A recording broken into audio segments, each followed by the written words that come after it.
Армысыздар достар, шілде айы жемістердің алғашқы лебі пісетін уақыт. Бүгін біз белый налив алмасынан тосап жасаймыз. Арнадан ажырамаңыздар. Осы бейнеде алманы тергеннен тосапқа дейінгі операцияның бәрін көрсетемін.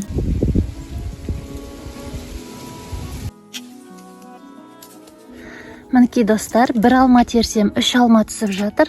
Сондай түскен алмалар жерде өте көп. Мен қазір осылардың бәрін теріп аламын. Алмалар терілді. Енді бұларды жуып тураймыз. Ал достар, қазір біз теріп алған алмамызды жуамыз. Мына ыдысқа төңкеремін.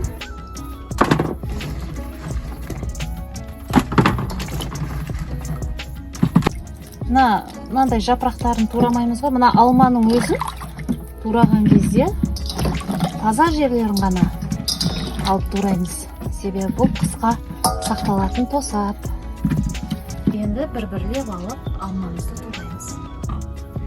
Қатты ірі де болмау керек, және қатты майда да болмау керек. Содан кейін өзегін турамаймыз.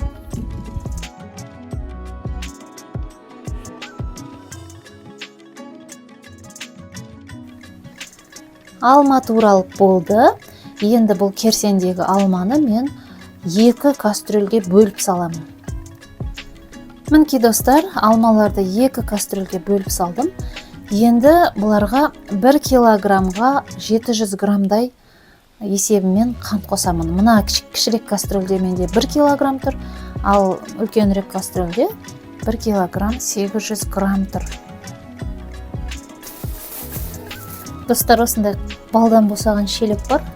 Өлшегенге ыңғайлы осы.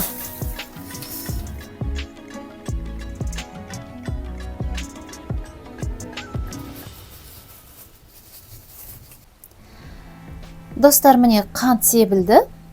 Енді 2 сағаттан кейін бұл кастрөлдер отқа жөнеледі. Отқа қоямыз плитаға. Неге 2 сағат? Себебі 2 сағатта қант пен алма өзара зат алмасып, оның сөлі шығады, алманың сөлі шығады. Және бұны 2 ыдысқа бөлген себебім, менде плита өте ескі. Мына 2 ғана кішкене плитасы істейді де. Бұл саяжайда біз осындай ескі плитаны сатып алып кеп қоя салғанбыз. Себебі мұнда тұрмаймыз, кім білет, ұры түсіп жатса, алып кетсе өкінбейтіндей осындай ескі плита. Бірақ екеуі істеп тұр, осы екеуіне пісіріп аламын, аманшылық болса.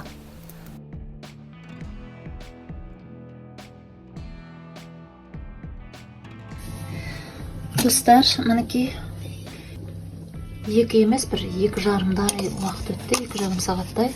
Мынаның сөлі шықты, көрдіңіздер ме?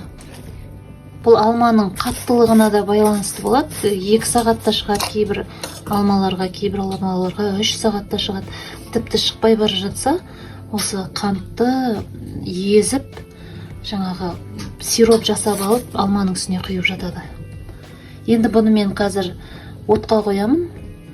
Плитаны қосып, қайнағанға дейін жеткізіп, 5 минут қайнатамын. Мінекей тосаптың бірінші қайнауы. Қазір оттан өшіремін. Содан кейін 2 сағат күтеміз. 2 сағат күткен кезде мына сұйықтықпенен алма өзара тағы зат алмасу процесіне түсіп, газдары сыртқа шығады. Әлгінде айтып кеткендей, тосап арасы 2 сағаттан 3 рет қайнау керек. 1 рет қайнады, енді 2 рет қайнатып алсақ, ары қарай тосабымыз дайын болады. Арасында банкілерді зарарсыздандыруды ұмытпау керек. Достар, мінекей банкіні осылай стерилизовать етемін. Жақсылап жуып, оны суға, осы керсендегі суға қойып, 5 минут қайнатамын. Қазір ғана қойдым, су қайнаған соң 5 минут тұру керек. Сол кезде іші буланып, зарарсыздандырылады. Тосабым да дайын болды. Енді бұларды ыдысқа құйып, жауып аламын. Дәмі тіл үйретін тосаптың түрі осындай болып шықты. Достар, мінекей осымен тосабымыз дайын болды. Банкілерге құйып, бұрандалы қақпақпен жауып, осылай төңкеріп қойдым. Енді төңкеріп қоюдың не үшін төңкеріп қояды жалпы? Мен ойлаймын, осы мына ішіне ауа кіріп кеткен жоқ па, қақпақ дұрыс жабылды ма, соны тексеру үшін шығар деп ойлаймын. Бұл енді ескі әдіс қой, банкілерді төңкеріп қою деген. Шын құпиясын білсеңіздер, жаза кетіңіздер, не үшін банканы жапқан соң осылай төңкеріп қояды. Достар, осымен видеоны аяқтаймын. Егер бейнені пайдалы деп тапсаңыз, арнаға тіркеліп, басқа да видеоларды тамашалаңыздар. Сіздермен болған Айнұр және Айнұрдың саяжайы арнасы. Сау болыңыздар.